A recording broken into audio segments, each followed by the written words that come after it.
the minutes of the meeting. You are all set, Mr. Chairman. Okay, good afternoon. Good I'm now afternoon. going to call the Wednesday, July 27th, 2022 meeting of the Norfolk County Commissioners to order. I'm going to call the roll. Commissioner Stady, I am present remotely, but I am present. Commissioner Collins, and Commissioner Shea is present. We have a quorum. I'm going to ask everyone to stand and join me in saluting the flag. I pledge allegiance to the flag of the United States of America, to the republic which stands, one one nation, nation, under God, indivisible, indivisible, with with liberty and justice for all. Thank you. Okay, this is a regularly scheduled meeting. We're live and on Zoom. I'm going to go to item number 3 on the agenda, minutes of the open session meeting of July 20th for approval. Mr. Chairman, if I could, would you kindly read the executive Director. order on remote I'm participation? sorry, I forgot the new executive order on remote participation. A new On one, Thursday- that's right. On Thursday, March 12, 2020, Governor Charles Baker issued an order suspending certain provisions of the open meeting law, Mass General Law, Chapter 30A, Section 20. That order was effective immediately and until it is rescinded or the state of emergency is terminated. On July 17, 2022, by action of the legislature, that order was extended until March 31st, 2023. Thank you. Item number 3, minutes of the open session meeting of July 20th, 2022. For I move approval. I'm sorry. Go ahead. I'll move approval, Mr. Chairman, of the meeting minutes. Second. Motion made and seconded to approve the open session meetings of July 20th, 2022. All in favor? Aye. It Aye. is a vote. Number 4, minutes of the joint meeting of the county commissioners and the Norfolk County Agricultural School Board of Trustees held on July 14th at the school for approval. I'll make the motion. Okay, I'll second. I had a question. Do we need to have another person? But it's a trustee minutes, right? Or is that selectman? Sorry, I'm commissioner meeting. It's a dual meeting, Dick, so both Yeah. boards have to approve the minutes. Okay, so we're approving our side. Got it. Correct. Okay, they look fine. I did get them. I'll second the motion. okay. Motion's been made a second. Motion's made and Yep. seconded to accept the minutes of the joint meeting of the county commissioners and the board of trustees held on July 14th at the school. All in favor? Aye. Aye. Thank you. Number 5. It is our intention to go into executive session. I'd need a motion. Do you want me to read it, Dick, or you want to read it? If you could read it, it'd be great, Peter. Okay, thanks. I make a Thank you. motion, we go into executive session pursuant to purpose 3, Master and Law, Chapter 30A, Section 21A, subsection 1, to discuss strategy with respect to collective bargaining or litigation, if an open meeting may have a detrimental effect on the bargaining or litigating position of the public body and the chair so declares. I'll second that motion, Mr. Chairman. Okay, a roll call vote. Commissioner Collins, Yes. Commissioner Stady, Yes, sir. and Commissioner Shea votes yes. I'm going to ask Bill Buckley if we could place some folks in park that won't be attending this. And the board will be going in, as it said, for discussions with our Labor Council. Attorney Josh Coleman is with us today, and we will be returning for the remainder of the meeting. So we'll have a brief recess while we park some people. I guess that's a good term, parking people. Waiting room. In Waiting the waiting room. like the doctor's office, then you go into the smaller room. That's right. Big view. Hey, Josh. Good afternoon, all. That's everybody. You guys look a little smaller. I can only barely see you, but it's fine. Yeah, it is the, You and I have different versions of the buzz cut, Josh. No. All I know is Joe is the good-looking guy at the end of the table. correct. Wow. Bill, how we doing there, Mr. Buckley? All set, Mr. Chairman. Okay. Thank you very much. We're back in regular session on the Wednesday, July 27th meeting of the Norfolk County Commissioners. we're going to go to item number 6 where we left off, public comment. Director Cronin, have you heard from anyone that has public comment? I have not. Is there anyone out in Zoom land that has any public comment today? Public comment, last call for public comment. Thank you. We're going to move to number 7, appointments. We have none. 8, old business. Director Cronin, do you have any old business? No, sir. No old business. Item number 9, personnel matters for consideration. We have 1 at the Registry of Deeds and 6 at the agricultural school and 2 in maintenance. I'm going to have Commissioner Collins read them. Okay, so I know that you said it was Register of Deeds. It's actually Norfolk County Administration. So the first is a notice of, a motion for notice of title change for Daniel Caparata as interim chief information officer, effective 7/24/22 at the rate stated. Second. Motion first personnel matter, notice of title change for Daniel Caparata of Norwood, Mass. As interim chief information officer effective 7/24/22. All in favor? Aye. It is a vote, unanimous. Next. Okay, we have the notice of 3 different resignations. Actually, let me see. Hold on, a whole bunch. 1, 2, 3, 4, 5 resignations at the Aggie. I'm just going to state the names. So the first was Linda Radzvilla of Norwood as vocational assistant principal. She'll be missed. The effective date certificate. Effective 7/28/22. Second is resignation for Eli R. King of Boston as a substitute instructor. The next is resignation of Michelle M. McKeon of Mansfield as a substitute instructor. Those last 2 are 6/18/22. The next is notice of resignation for Shante Holmes of Walpole as a substitute instructor effective 7/22/22. And notice of resignation for Joseph Retigliano of Bellingham as athletic director effective 7/22/22. So moved.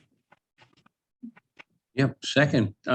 Surprised about the athletic director. I'll have to follow up on that. That's just surprising. That's an important position. We have to fill that. The sports will be starting up. So second all those. Motion made and seconded. All in favor? Aye. It is 3-0. And the last is a notice of appointment at the school for Scott Schofield of Uxbridge as an animal science foreperson effective 8/1/22 at the rate stated. Motion. Second. Motion made and seconded on the appointment of Scott Schofield of Uxbridge, Mass. As animal science floor person. All in favor? Aye. It is a vote. Thank you. And To Dick, the maintenance department. and Dick, before we did this before the meeting started, but we want to make sure that we have your permission to sign your signature to the votes that you've taken. Yes, yeah, Mr. Chairman, my permission is granted for me to use my signature for any documents that need signature today. Thank you. Yep. Maintenance, right? No? Two in maintenance. Oh, I'm sorry. I only had. Did I lose you? I I only had thought one we cut sheet. out. No, How no. about- I got a notice of post-employment Yeah, okay. conclusion. No, Is yeah, that- you're Yeah, right. we got him. You're right. You know what? I was given a big sheet, Dick, and Oh, it okay. didn't have the maintenance on it, so I'm going to go to the maintenance now. Go ahead. Okay, this is another personnel paper to be considered by the commissioners for today. The first is, this next group is from maintenance. There's a notice of post-employment conclusion for Sheila Carroll of Halifax. So it's a flat rate of $41.35 an hour, effective 7/15/22. Second? Motion made and seconded. All in favor? Aye. It is a Aye. vote on Sheila Carroll. Thank And you. the next one again is in maintenance, a notice of promotion for William F. Spader of Dedham as night senior building custodian at the rate stated effective 7/24/22. So moved. Second? Motion made and seconded. All on promotion of William Spada as night senior building custodian. All in favor? Aye. Aye. It is a vote. Mr. Thank Chairman, you. if I could on Spada matter briefly. Director Cronin. Just to clarify for the commissioner's understanding, I mentioned previously that the facility maintenance division had been going through some backfilling and bidding associated with positions once the positions were turned from temporary to permanent. As the commissioners may know, we posted for the senior building custodian and the roving custodian. Several senior staff were eligible for those bids. This process started, I think the postings were done in mid-June. The bids were actively underway by July 1st when the temporary workers became permanent. And as a result, there were a total of 3 out of the 6 positions, if I'm not mistaken, that had available funded slots in the FY23 budget that was proposed and authorized on May 11th. There were 3 remaining that will need advisory board approval. We expect to have that done at our August 17th advisory board meeting. Mr. Spader is the third of the 3 individuals that are falling into existing funded positions. And again, I'll explain this when we meet with the advisory board, but I hope the commissioners can visualize that we could not anticipate specifically which positions to fund in the FY23 budget until the bidding was completed. So now that it is, we're happy to move with Mr. Spada. We previously moved 2 custodians into their roles, but 3 more will await after the advisory board meets on August 17th. Thank you, Mr. Chairman. Thank you for that explanation. Okay, number 10, payroll and expense warrants for approval. And Dick, you wanted me to read these, right? Yes, please. I don't have a copy. Yes, Peter, please. Okay, the warrant was for 7/27/22. The first is dated is 23-4 payroll of the county in the amount of $146,544.26. So moved. Second. Motion made and seconded. All in favor? Aye. Aye. It is a vote. Next. The next item is warrant 23-4, open parentheses 2.1, close parentheses payroll school in the amount of $217,338.08. So moved. Second. Motion made and seconded. All in favor? Aye. It is a vote. The third is warrant 23-4, open parentheses 2, close parentheses payroll school in the amount of $105,583.21. So moved. Second. Motion made and seconded. All in favor? Aye. It is a Aye. vote. The next item is 7/21/22, the Wallaston Recreational Facility Sales Tax in the amount of $3,995.75. So moved. Second. Motion made and seconded. All in favor? Aye. It is a vote. The next item is 23-3, an opera award for the town of Milton in the amount of $43,596. So moved. Second. Motion made and seconded. All in favor? Aye. It is a Aye. vote.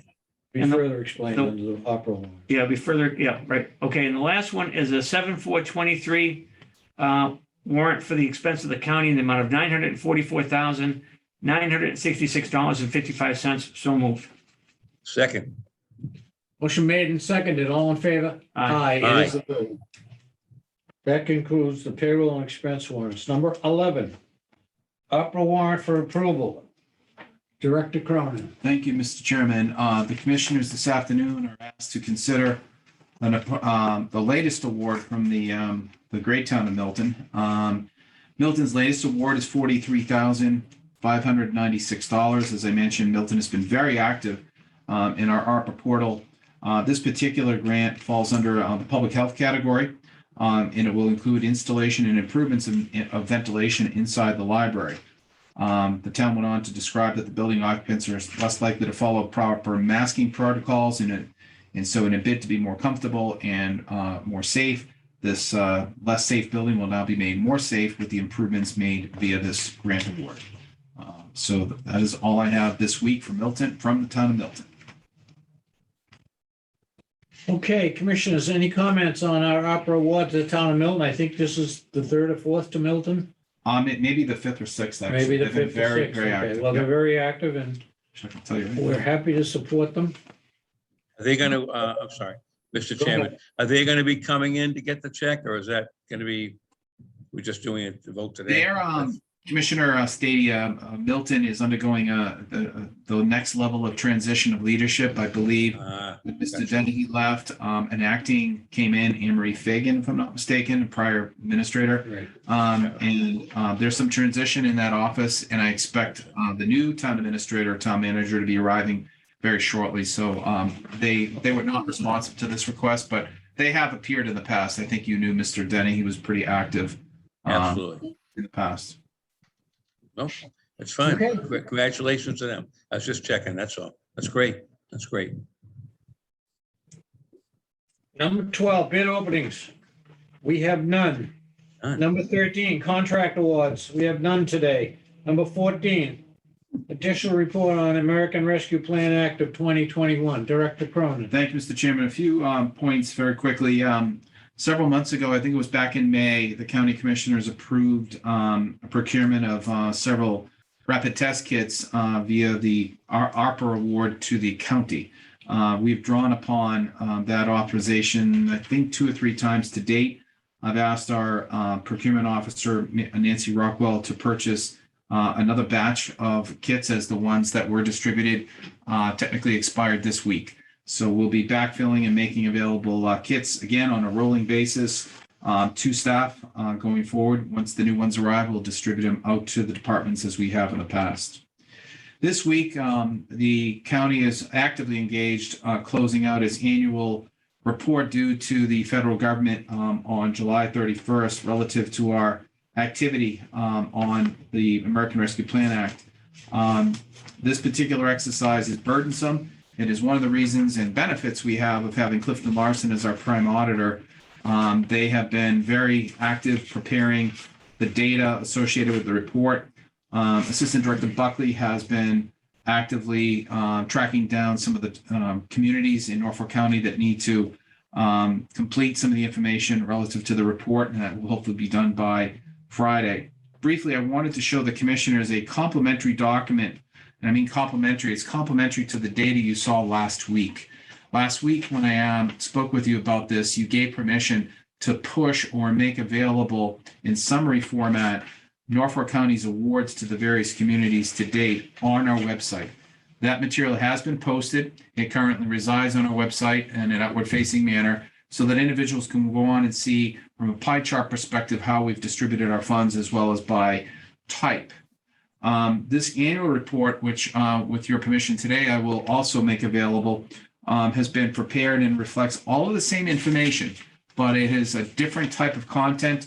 Bill, if you'd be so kind as to scroll up to page 2 and 3, it gives a brief understanding of how we are handling our grant relative to the general overview, the use of the funds consistent with the final rule. We want to promote equitable outcomes, community engagement, labor practices, use of evidence when dealing with evidence-based interventions for grant awards. The report also goes on to show a very similar grid of what type of awards were made by the various categories within the final rule. This information is readily available right now on our website. And if you go down to page, I think it's page 8, Bill, the project inventory, this is the part that I think a lot of communities will find also most useful. This gives a slight bit more of detail surrounding each grant award that some other communities may find useful beyond the basic description that would previously made available. For example, I was contacted yesterday by the town of Norwood. They wanted to understand some of the various revenue replacement awards that the county commissioners have made to date. I cut and pasted all of the revenue replacement items on here, as well as stormwater project ideas that I think Norwood is looking at. So I shared with them the detail by town so that they could understand specifically what was awarded. And frankly, if they know a member in that town, they'll know who to contact for more details. They could also go through us. So it's a great resource. This document, I believe, is 23 pages long, if I'm not mistaken. It'll be posted on our website. It's complementary to the data that's up there now. And I want to thank Clifton Larson for helping us put together this report. It is a huge amount of effort, and again, a big value of why we're paying them to be our primary auditor. That's all I have, Mr. Chairman. Any questions of Director Cronin on the Yes. opera? If I could, yeah, number one, that's, if I could, Mr. Chairman, through you, of course. Number one, great report. I had a chance to actually look at it last night, and it's got some great information on it. John, question number one is, how often will this get updated or modified? Is it like once every 3 months, 6 months, or what happens with this document? It's quarterly update. Quarterly, okay, great. And of course, this is also important for us to justify to the U.S. Treasury, correct? In terms It's of looking required. ahead? Yes. Okay, beautiful. That's right. Okay. All right, now my only comment, I say this respectfully, I noted with interest in some of the columns there that were empty, amount of revenue generated or donated, what's the right word, awarded to nonprofits. And I remember we had talked about when we first started, God, it seems like years ago now, but groups like the Watershed, and we had that individual from Needham, remember, Mr. Chairman, the nurse? Yes. Who had a couple of ideas. So would it be time now to perhaps start reaching out to them, or is it still premature? Are we waiting for the end of the year to reach out to them? You know what I'm saying? I understand what your question is, Commissioner Stady, and I think now is a great time to encourage any nonprofits to engage the host community on an ARPA program. Any programs that are relevant to a particular project that, for example, as you pointed out, category 1.9, COVID assistance to nonprofits for mitigation and prevention. We encourage the nonprofits to deal directly with their local communities.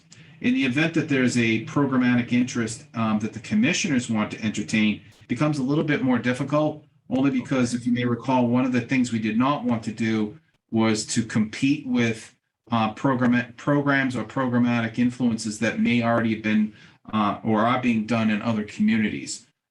So we have not been approached by any new program ideas, but I think to answer your question, Dick, if you have constituents or individuals that want to get something done, first of all, have them call me. I'd be happy to direct them on the easiest path to a grant. And I also want to remind the commissioners, I'm going to be working on a similar program, Commissioner Stady, that I broached last week relative to programmatic assistance for the elderly within Norfolk County, utilizing existing statute. I'm hoping to bring forth a program to you in the next week or two that will help form the basis of more substantial programmatic needs that are not being met by the communities vis-a-vis the associate commissioner role and the legislative liaison. So that program is under construction, and you'll be hearing more about it in the coming weeks, and that will likely fall under programmatic aid to the various communities as well. I see. Okay. All right. I wasn't going down that path yet, but thank you. I was just thinking like the person from Needham, she should probably be encouraged to work with her own town board, correct? In getting that money, is what you're I saying? did. I remember speaking, and forgive me, I don't recall her name. Very, very, very nice woman. And I did recommend that she speak with Kate Fitzpatrick over in Needham to host the idea through the ARPA grant. Yep. Okay. All right. Okay, I'm fine. Great job. Well done. Thank you. Thank you, Mr. Chairman. Thank you. You have anything else on that? I do not, sir. Okay, this concludes the report on American Rescue Plan Act of 2021. Number 15, report of the county director. Thank you, Mr. Chairman. Yesterday, actually last Thursday, I believe it was, myself, Bill Buckley, and Commissioner Shea happened to be out at the Wallaston Golf Course. I met with Carl. We met with Carl to go over a host of capital improvements and work that is funded and in the queue, if you will, for the queue, Quincy. Among those projects included the improvements to the playground.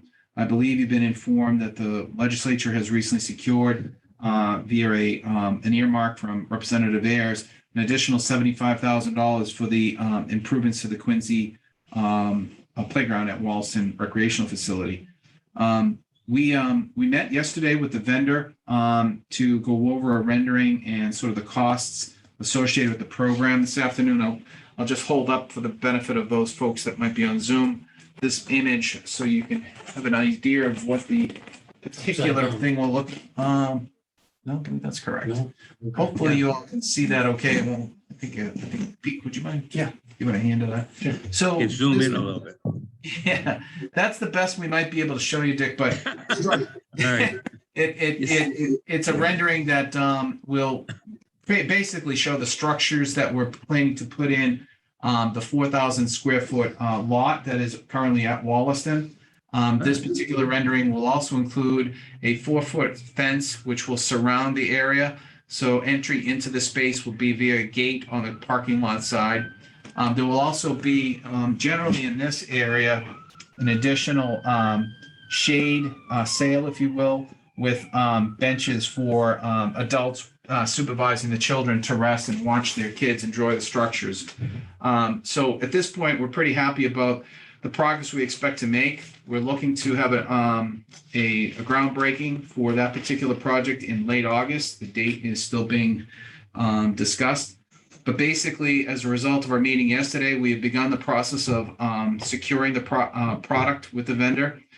He expects to have it shipped here to Quincy by the first week in October. This project will take about 2 weeks for construction. And we're looking for somewhere in the middle of October to be the grand opening of this new play area.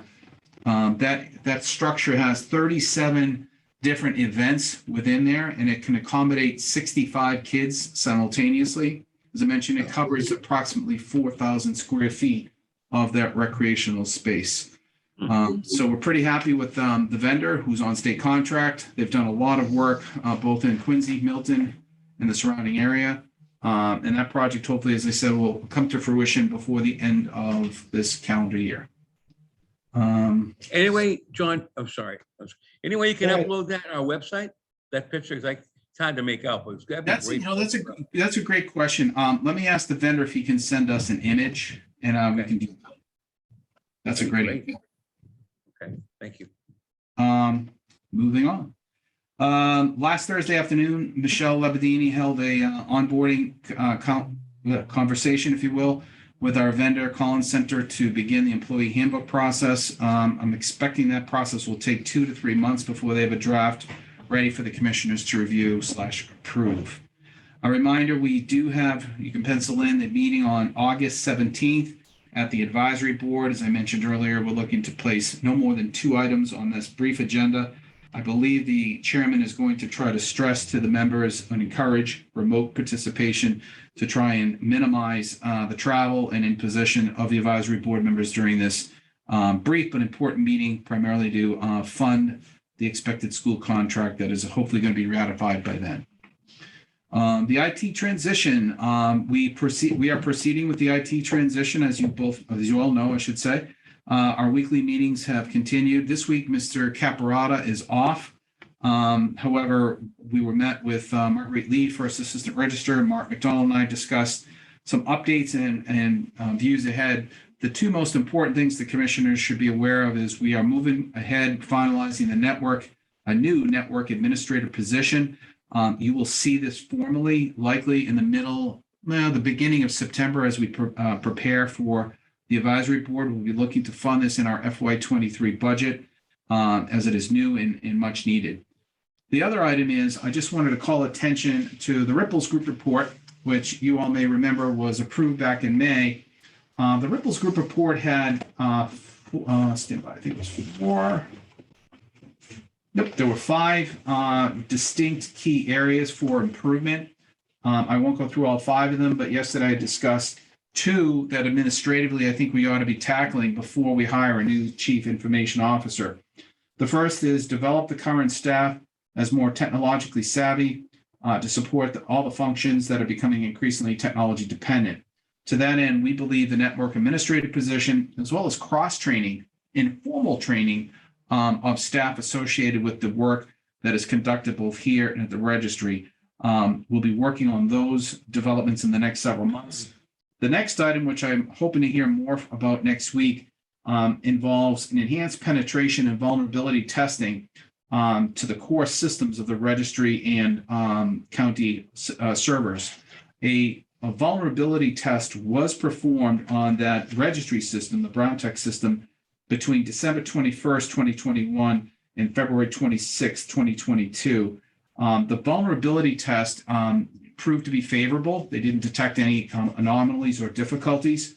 However, the Ripples Group strongly recommended that a more intensive penetration testing or exercise be undertaken to help identify any weaknesses on the outside of the firewall. So it's a more expansive and in-depth process to make sure our security network, if you will, is intact and withstanding any potential threats.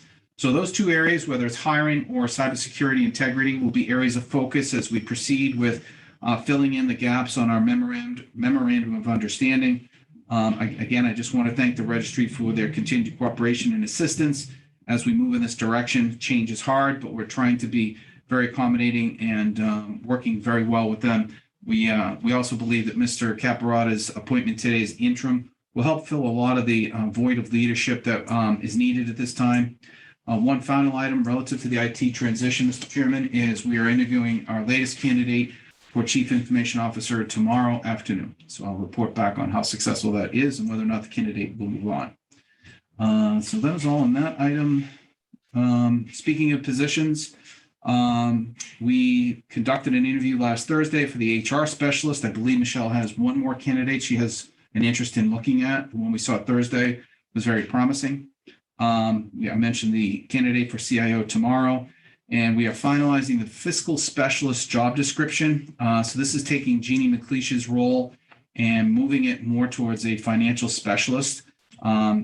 Michelle prepared the draft. Nancy has provided me her feedback. So when Michelle returns later this week, I'll go through it with her to make sure we have a final version.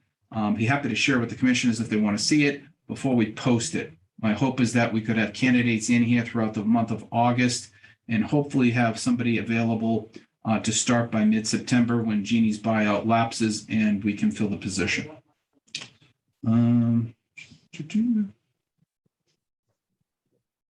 Finally, Stoughton District Court. Most of the heavy work, I'm told by Mr. McGowan through his staff, is completed. We are waiting for the plumber and electrician to do the final hookups of the units. I suspect at that time we'll be looking for a vendor to prepare some type of cleaning of the vents and the ductwork, which have been inoperable for the last couple of years. So we're pretty much in the home stretch, if not at the end of that particular project. And finally, the Dedham Superior Court Dome project is coming to an end. The vendor is looking for a final walkthrough sometime in the next 2 weeks. We're still waiting to isolate the date on that. That is my report. Thank you, Mr. Chairman. Thank you. Number 16, emergency items or topics that the chair did not reasonably anticipate. I have none. Does anyone else have anything else they'd like to get on the record here for today's meeting? Okay, I'll entertain a motion to adjourn. Yeah, I'll move the adjourn at, my clock says 2:05. I hope it's close enough. Okay, second. Motion made and second. Adjourn, all in favor? Aye. Aye. Thank you very much. We have a full meeting next week. Take care. Thank you.